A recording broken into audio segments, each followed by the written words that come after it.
You ever watch a movie so sweet, so polished, it feels like a fairy tale? Yeah, The Sound of Music looked like a dream. But behind that perfect picture, it was pure chaos. Actors hated the script, kids were losing teeth mid-scene, and Julie Andrews? She got knocked flat into the dirt by a helicopter, 9 times. Let's get into the real story behind the hills that were definitely not alive with joy. It all starts with Maria von Trapp. Real woman, real story.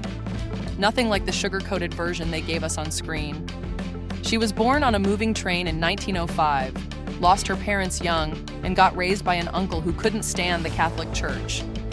Wild part? She became Catholic anyway, joined an abbey in Salzburg. That's where life threw her another twist. She got sent to be a governess for a widowed naval officer, Georg von Trapp. Yeah, that guy, 25 years older than her. They got married in 1927, and later, after his death, Maria wrote her story down, probably thinking it was no big deal. Instead, it turned into a full-blown bestseller. But Maria, she wasn't some soft-spoken sweetheart. She was fiery, strong, straight-up stubborn. Even she said Julie Andrews made her look like an angel. People who actually knew her, they backed that up. The story caught fire in Europe first. A low-budget German film dropped in 1956 called The Trapp Family. It wasn't flashy, but folks loved it. So Hollywood said, let's remake this. First plan? Audrey Hepburn in the lead, no music, just a straight-up drama. But that version fell apart. Then 20th Century Fox picked it up and took a gamble. Big risk. They were already losing millions on Cleopatra. But Rodgers and Hammerstein came in and flipped the game. They said forget using old songs. They'd write new ones from scratch. And that's how we got classics like Do Re Mi, My Favorite Things, and Edelweiss. But right after the Broadway run hit big, Oscar Hammerstein passed away. That made this show their final masterpiece. Now let's talk casting. Julie Andrews wasn't a sure thing. The studio didn't even know if people would show up to watch her.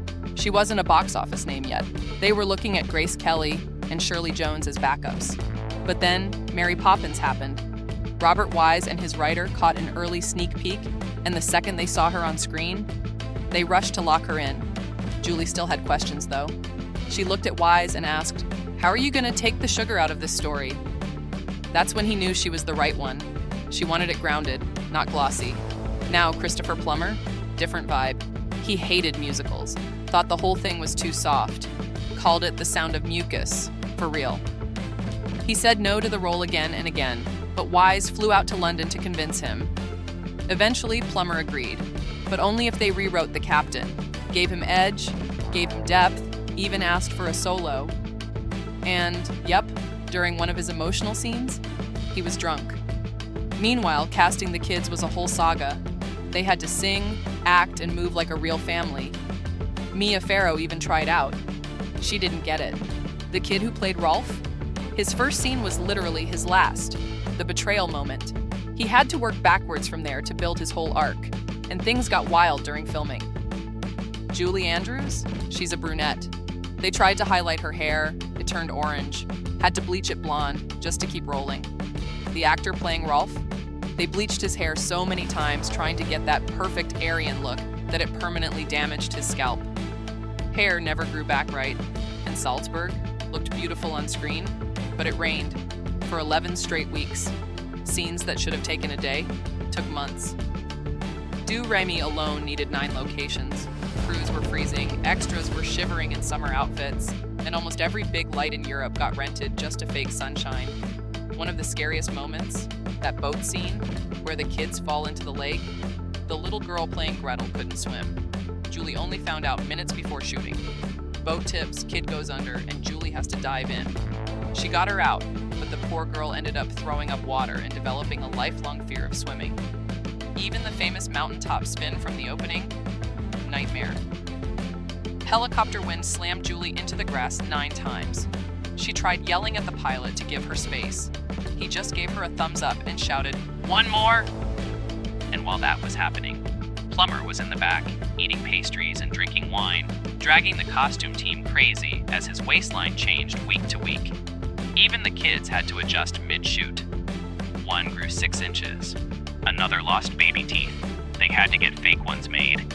And that dance scene in the gazebo, the one with Liesel and Rolf. Actress slipped, shattered glass, sprained her ankle. Kept going anyway. Let's not forget the locals. Salzburg residents didn't love it.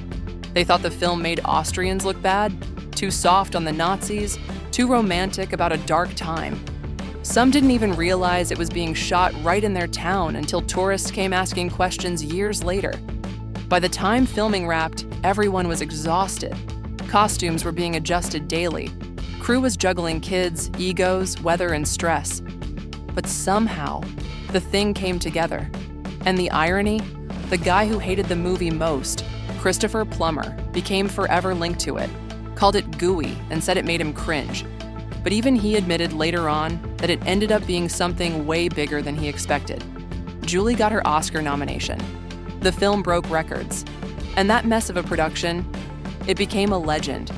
So next time you hear those hills singing, just remember, behind all the smiles and songs was a cast fighting the weather, dodging glass, bleaching their hair, and trying not to drown. That fairy tale, it had a whole lot of grit underneath.